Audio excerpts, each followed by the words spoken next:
just said yes to a design created by a 43-year-old woman from Surfside Beach, South Carolina. The dress is made from crochet, an art the dressmaker learned from her mother back home in Albania. 48 double rolls of quilted Northern Ultra plus toilet paper were used to make the dress. It took her more than 400 hours to complete. The rules of the contest simple. You have to use quilted Northern toilet paper.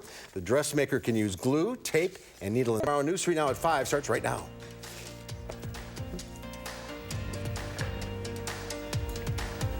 Right now at 5, at least 2 tornadoes have now been confirmed in Wisconsin after last night's storms. We are live from Belleville with the very latest. The Manitowoc man convicted of raping and murdering Teresa Halbach as a teen is asking Governor Evers for clemency. We'll tell you how likely that is. From the Channel3000.com Alert Center, this is News 3 Now at 5. And thanks for staying with News 3 Now. A wild 24 hours of weather in southern Wisconsin left many wondering what hit them. In Belleville, many were wondering if a tornado blew through the community, knocking down trees, and it even led to a gas leak. Our team coverage tonight of the storm damage starts with meteorologist Dave Caulfield in Belleville. Dave? Well, originally this morning, Susan and Eric, with damage like you see behind me fresh in their minds, meteorologists were thinking that this was a weak tornado that went through Belleville. However, upon further review, scanning the rest of the damage across the village and also taking into account other factors, they came to the conclusion that 70 to 80 mile per hour straight line winds were the cause of this damage. Take a look at some of the video that we were able to get earlier on today of the damage across the village. Amazingly, with everything that you see here, no injuries were reported. Crews have been working here on North Park Street all day and all afternoon to help repair that gas line break. And Dane County Executive Joe Parisi told me today that given all the damage that he has witnessed, things could have been a lot worse. It just shows you how localized these kind of events can be and why we always need to be on our toes during storm events. Now, Parisi accompanied meteorologist Ben Miller from the National Weather Service, who completed the tornado survey. When meteorologists do these storm surveys, they need to take into account a number of factors, including how widespread reports are and the severity of the damage that they see. Ultimately, how the damage was laid out was the biggest factor changing this from a tornado, which it was preliminarily this morning, to a straight line wind event. Now, October tornadoes in Wisconsin are pretty uncommon, with now the count up to 23 tornadoes recorded in the Badger State during the month of October since 1950, I should say. Actually, before yesterday, the last October tornado was also in Dane County. It happened October 7th, 2017 on the east side of Madison. All right, that's Dave Caulfield live in Belleville. And that confirmed tornado that Dave mentioned, is there was one in Sullivan. That was an EF1. It started just 6 miles away from the National Weather Service office there in Sullivan in Jefferson County. They have confirmed that started near Rome Road at County Road P. That's in the town of Sullivan near Rome Pond Park. Again, an EF1 confirmed in Sullivan. Officials say maximum winds reached about 100 miles per hour. And now just 13 miles from that Sullivan touchdown is Fort Atkinson, where residents are dealing with some storm damage. The National Weather Service has just confirmed that an EF0 tornado hit the Fort Atkinson area, and Madeline O'Neill has more from what neighbors there saw. Maddie? Well, as you can imagine, Fort Atkinson residents are feeling thankful today that everyone is okay as they prepare to clean up after the storm. The National Weather Service says an EF0 tornado hit the southern part of the city. The fire chief says 8 homes were damaged, 30 trees were toppled down, and 100 were severely damaged. Several roads there were blocked off because of storm damage. One resident says her house was shaking from the strong winds last night. I'm like, oh my God, and I knew this was a tornado, I swear to God. And so my instant thought was to hurry up and get all the kids in the basement. They were in a dead sleep, and they were all crying. I was trying to get them in the basement, and then I was trying to look for my cats, and they were hiding, and everything kind of calmed down. And then I came outside, and I saw all this trees down and everything else. Jill here and her landlord tell us miraculously no cars in their area were hit by trees, but officials say tree limbs did fall on 10 cars throughout the city. Now officials are still trying to determine how much damage the tornado caused. And as you guys heard, the residents knew it was a tornado. They were pretty confident. Boy, we're so lucky that nobody was hurt. It was a scary night. It was busy. For a lot going on. Yeah. Thank you, Maddie. You're welcome. Now, another big issue continues to be the flooding. Officials say residents on Belle Isle and Monona are experiencing flooding after Tuesday night's rainfall. The city providing sandbags. You can find them at Oneida Park on Tecumseh Avenue and the parking lot at Winnequa Road at Healy Lane. Officials say Lake Monona roughly 2.5 inches below the 100-year flood level. There is still a slow no-wake order in place on Lake Monona. Dodge County officials say they're seeing flooding following storms last night as well. Officials say parts of the county received 4 inches in the last 48 hours. The crews are making repairs on roads throughout the county, and officials say there is a detour north of the village of Theresa to allow the water across State Highway 28 to recede. They say it may take several days before that road is reopened. All right, so after all that, let's see what's going to happen ahead of us. Our first alert forecast. Chief Meteorologist Gary Canalti on the weather patio. Gary? Well, the severe weather threat is over. The cooler air has taken hold over southern Wisconsin. But we still have some rain to deal with. You can see the widespread cloud cover over Wisconsin. That's really put the kibosh on the temperatures. It's much cooler today than it was yesterday. And as we check out Doppler track, there are some showers, but you don't even see any thunderstorms in that area of rain. The showers moving through southern Wisconsin tonight, and they'll be with us off and on overnight and perhaps into early tomorrow morning before they come to an end. But future track precipitation shows that the amount should be relatively light, 1/10 to maybe 1/4 of an inch of additional rainfall through tonight and into early tomorrow morning. Look at the temperatures, though. Yesterday we were in the mid-70s to around 80 degrees. Now you can see those temperatures in the middle 50s, and dew point temperatures have come down as well. Even though it's kind of humid out here, the dew points are in the lower 50s. Look for temperatures to drop into the lower 50s by early tomorrow morning. Then tomorrow we'll see a cloudy day, maybe some sunshine late in the afternoon with a high of 59. That's your News 3 Now First Alert forecast. All right, thank you, Gary. The American Transmission Company says the Madison substation fires in July were caused by a mechanical failure in the voltage regulation component. ATC says these failures are very rare, and they're conducting internal reviews and consulting industry peers to see if any changes in work practices are necessary. ATC is working to get the transmission equipment at the Blount substation completed by the middle of this month. More permanent repairs are planned for 2020 for the East Campus substation. The subject of the Netflix series Making a Murderer is asking the governor to forgive him of the crimes for which he was convicted. Rose Schmidt is here now to explain the chances of that happening. Rose? Brendan Dassey wrote a letter to Governor Evers asking for a new chance at forgiveness with a pardon.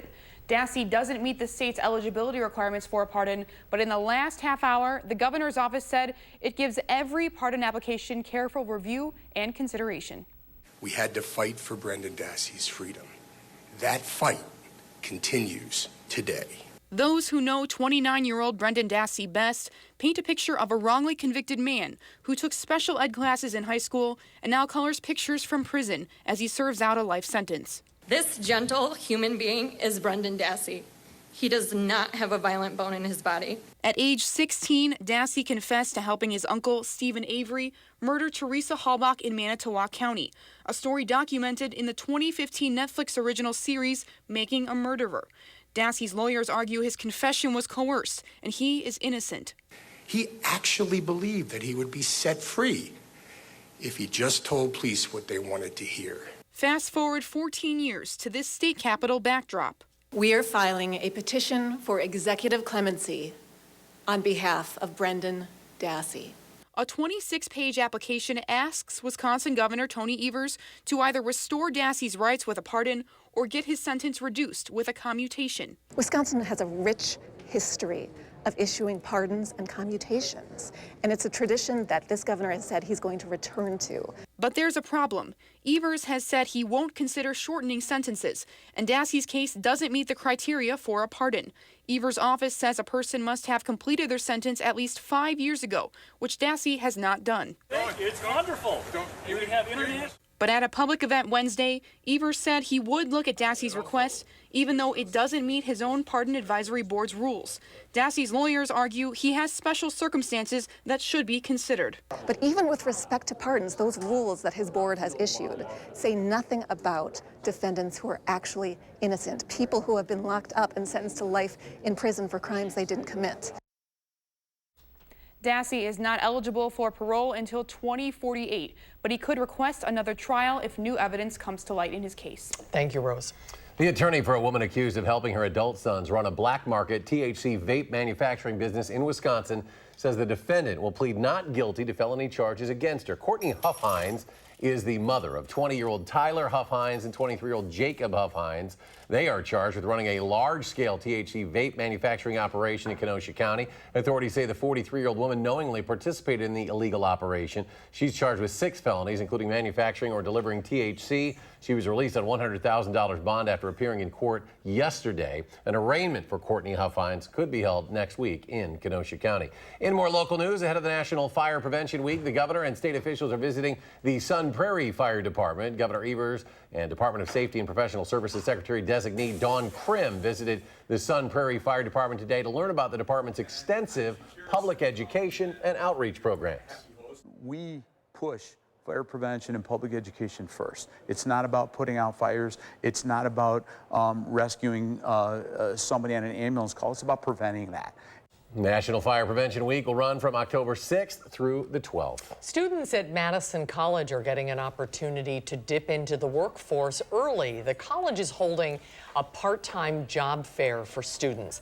35 employers are participating in the fair today, including SSM Health, Prairie Athletic Club, and Quick Trip.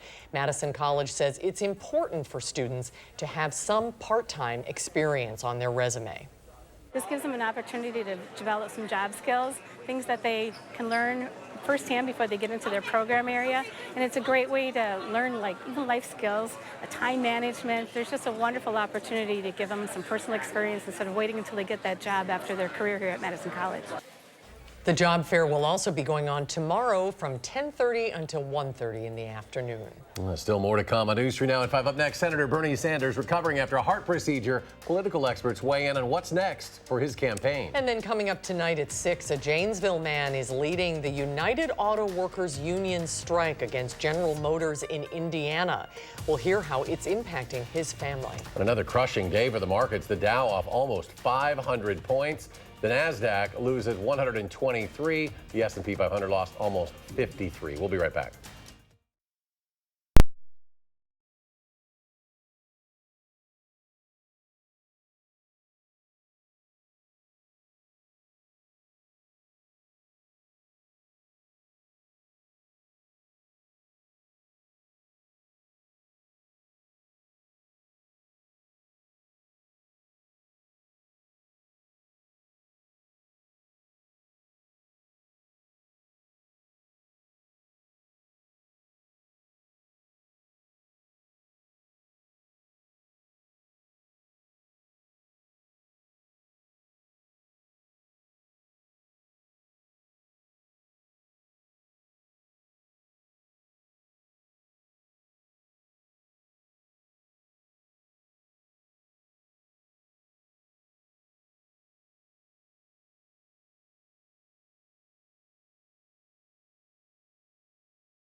Bernie Sanders' campaign says the Democratic presidential candidate has had a heart procedure for a blocked artery. The Vermont senator is canceling some events and appearances until further notice. The campaign says the 78-year-old Sanders experienced some chest discomfort. This was during an event yesterday, and he sought medical care.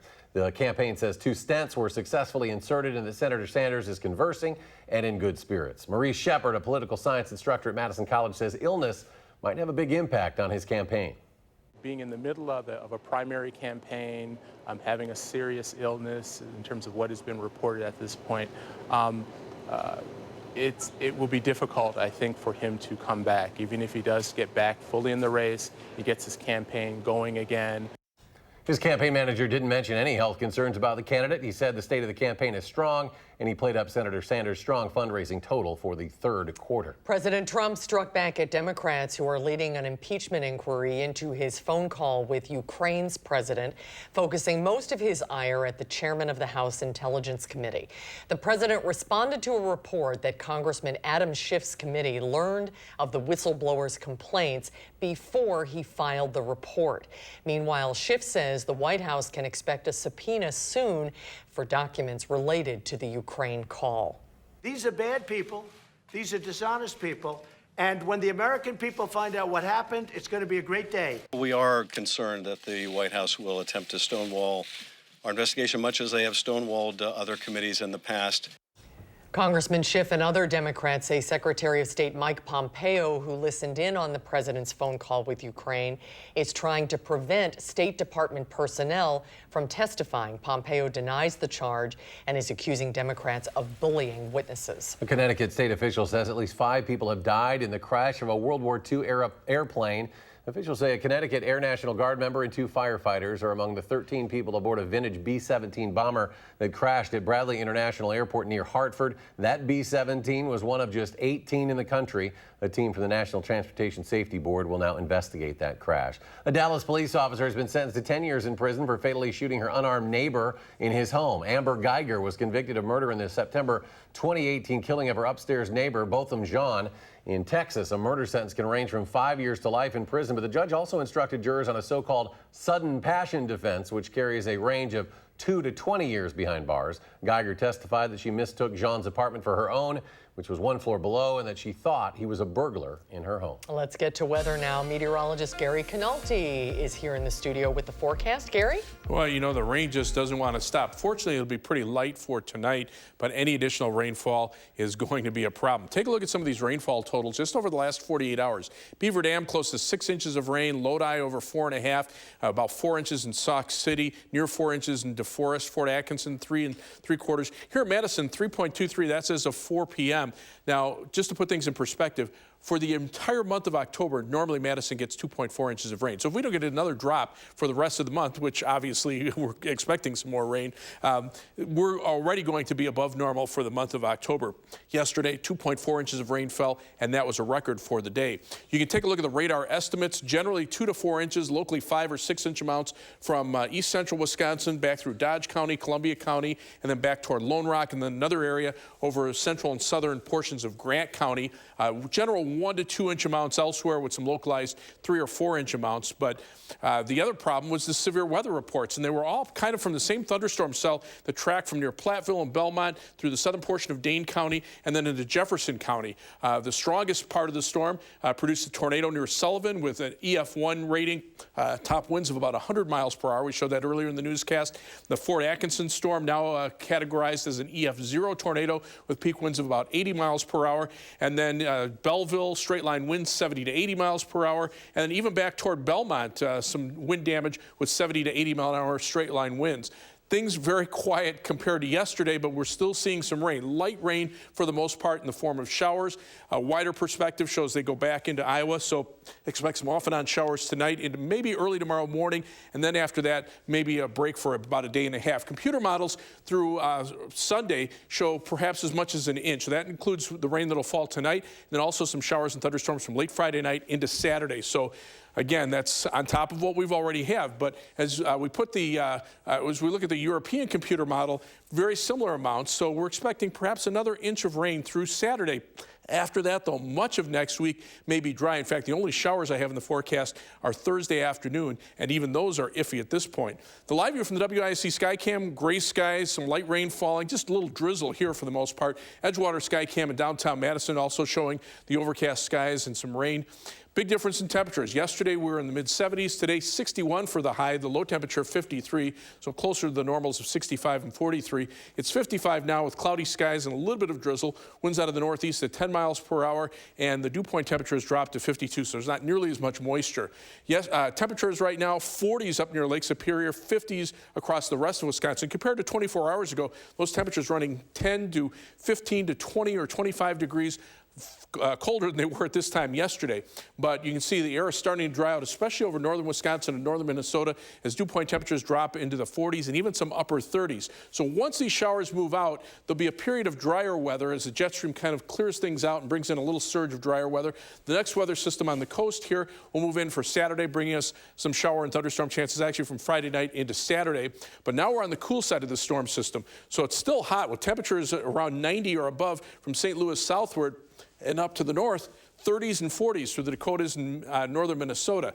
Dew point temperatures, though, have come down. The humidity is starting to spread back toward the south and east. So even when we get rain, it shouldn't be as intense as what we've seen over the last couple of days. 53 for the overnight low temperature, some scattered showers and some areas of fog. Tomorrow, any showers will end early. Then we'll turn mostly cloudy and breezy, maybe a little sunshine later in the afternoon with a high of 59. Future track, you can see the showers moving through tonight into early tomorrow morning. But then after that, some breaks in the clouds tomorrow afternoon as high temperatures get in the upper 50s. Partly cloudy for tomorrow night. Low temperatures will tumble into the lower 40s. And look for partly sunny skies on Friday. High temperatures will be in the upper 50s. Rainfall amounts for the most part about 1/10 of an inch to 1/4 of an inch at most. And that's through tonight and early tomorrow morning. 7 to 10 day forecast. You can see the shower and thunderstorm chances from Friday night into Saturday. But look at next week. Other than a chance of showers later Thursday, dry weather for the entire week. As we take a look at first alert traffic right now, here's the view from the DOT camera on I-3990 at County Highway AB. Traffic moving pretty steadily on the interstate right now, but we are seeing some delays on the Beltline. Eastbound from around Monona Drive back to Verona Road. Westbound, we're seeing delays from around Fish Hatchery Road back to almost Monona Drive. Right now, 40 minutes on the eastbound Beltline from University Avenue to the interstate, a half hour going back in the westbound direction. Heading out of Madison, 28 minutes from the Beltline to Janesville on I-3990, 24 minutes to Sauk City on US 12, and 23 minutes out to Sun Prairie on East Washington Avenue and US 151. That's your News 3 Now First Alert traffic. All right, thank you, Gary. Still ahead on News 3 Now at 5. Hard to believe, but we're about a month away from Badger basketball season. What head coach Greg Gard is saying ahead of the season opener.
Well, we are only about a month away from the start of the Wisconsin men's basketball season, and coaches and players from the Big Ten are gathering in Chicago for Big Ten Media Day. Now, Wisconsin will be without their leading scorer from a year ago. That would be Ethan Happ. He has graduated now. The Badgers will also be without assistant coach Howard Moore, who is focusing on his health after being injured in that tragic car crash that killed his wife and daughter. Head coach Greg Gard says the loss of Moore is uncharted territory. There's not a manual for how do you handle those things. And as I've gone through my career, I've been advised on many things and have gotten great mentorship from a lot of different people. But that is an area, and that's been an experience that, there's not a roadmap for that. I think the one thing we've tried to do, obviously, we've always had a very tight-knit family or group, with our program. And I think it's in these times that you really lean on each other. Former Badgers star Orlando Tucker will be the interim assistant coach covering for Coach Moore during this season. The Badgers will host UW lacrosse November 1st at the Kohl Center. Meanwhile, the Badger basketball team is hosting its first ever 3-on-3 tournament. It's for the area Red Block Party, which encourages students to participate in Badger sporting events. Members of the Badger basketball team are partnering up with every team to serve as a celebrity coach. We're starting a nice kickoff event to start off the season, kick it off with the students, let them know that we're here to support them just as much as they're here to support us, and really just get involved and get out here with them.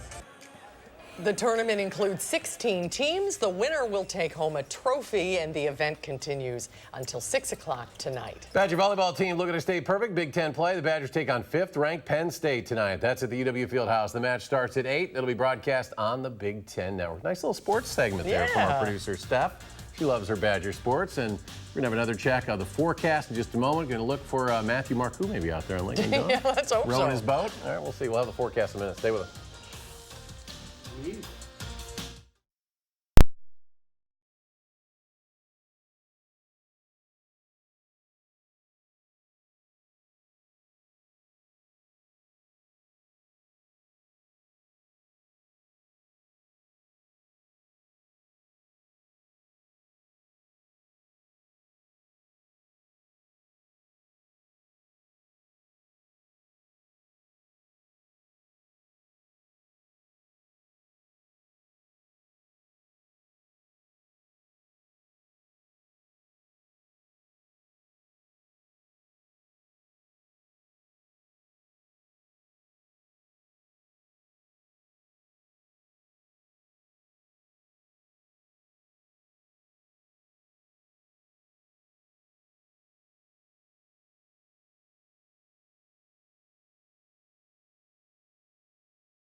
Chance to dry out coming up. Yeah, not tonight though. We still have some showers out there right now, but fortunately these are light showers. Don't see any thunderstorms in them, so that's good news there. But as we take a look at temperatures, they are much cooler. It's more fall-like temperatures, mid-50s now, dew point temperatures in the lower 50s, so not as much moisture to make a lot of rain.